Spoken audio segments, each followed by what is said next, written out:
Hello, my name is Bob. Welcome to a short stop on pool. Welcome to Rack of the Week number 40. I cannot believe that it's number 40. 12 more, and it'll be 1 year of Rack of the Weeks. Unbelievable. Anyway, this is a great rack. I played this just a few days ago. This is a diamond with 4¼ inch pockets. It's not the best camera angle, but I think this rack is a really good one and it deserves it. I get a pretty good spread on this break shot, and there's probably only about 101 different ways to run this rack. But I think you'll appreciate my method.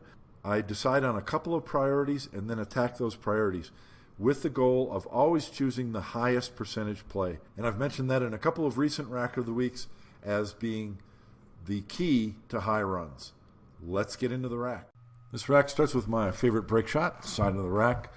Break shot, the object ball is a little bit far from the rack, but this is a center with right English. You see the cue ball stunned to the rail, and look how much spin it had. It really took off when it hit that second rail. But I wasn't babying that break shot, and I've got a really good spread of the balls.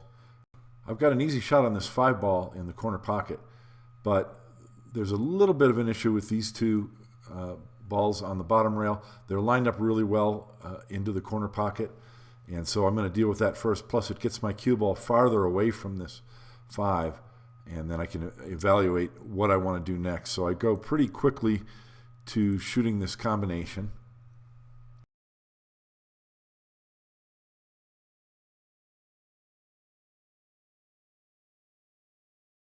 And once that ball is gone, I do a real quick bit of rack analysis.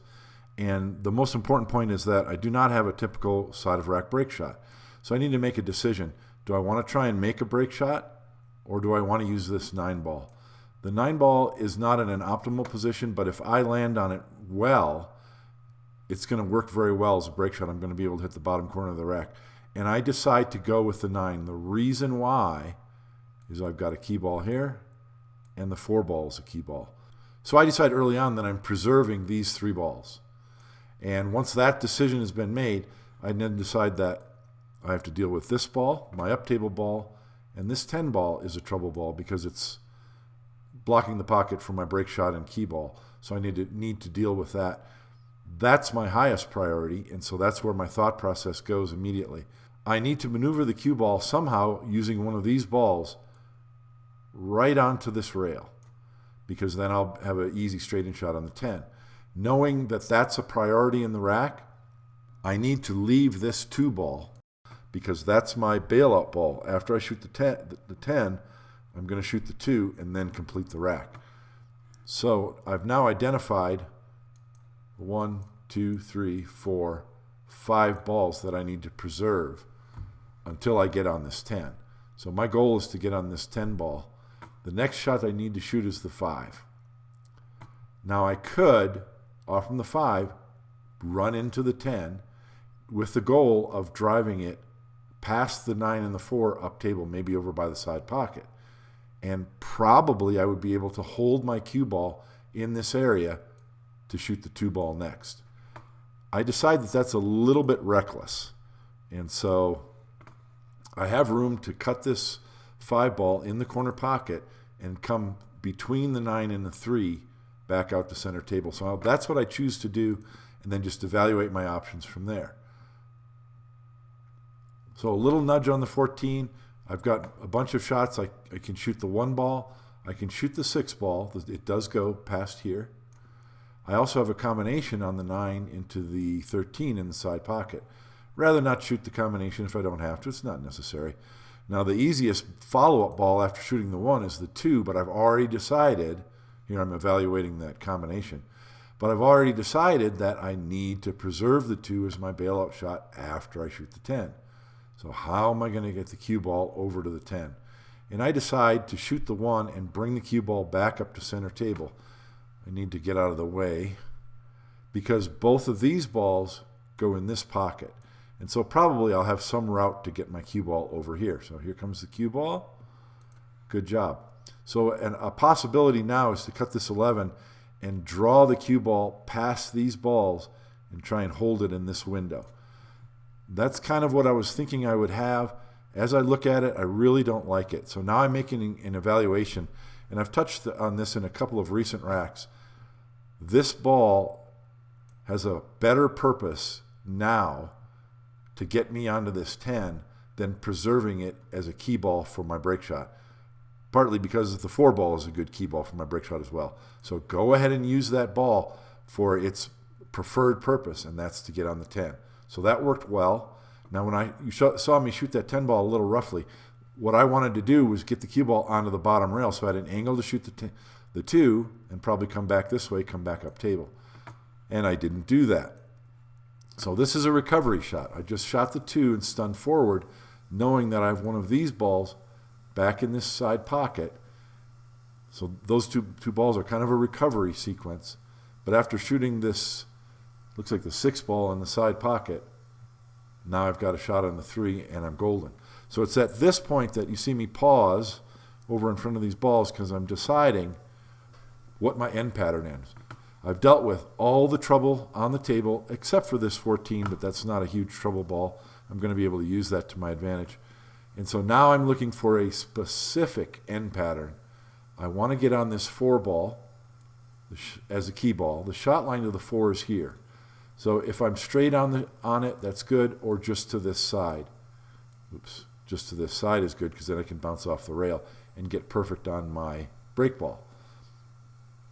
And I've shot off the optimal K2 ball already. So how do I get my cue ball over there? The pattern comes to me pretty quickly. See if you can see it. Before I tell you, go ahead and pause the video and see if you can see. So what I finally realized is that since this is my next ball, I want to keep these 3 balls because I can maneuver from the 8 to either of these 2 balls. I can roll forward on the 8 and have this ball in the side and get me the correct angle on this ball to come over for my key ball.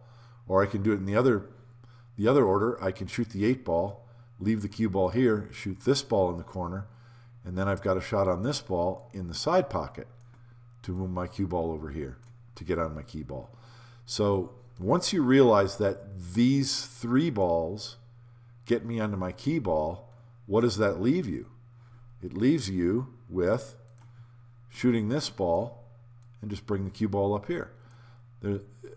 Any kind of angle on this 14 ball, straight in or like this, is going to allow me to move my cue ball this way or off the head rail or straight back to get on my 8 ball. And I'm still figuring that out, but it won't take me long to realize. There it is. And this is the simplest shot. How many ways can this go wrong? Not a whole lot. Oh, I decided to go to the rail and out. So what a massively huge position zone I have to get on this 14 ball. And as it happens, I'm slightly off angle from straight in, so it's real easy to draw back. What are we looking at? We're looking at minimal cue ball movement on all of these shots. Now this is a stop shot, close to a stop shot. Obviously, I'm shooting this ball in the corner, and I want the angle on the 14 in the side.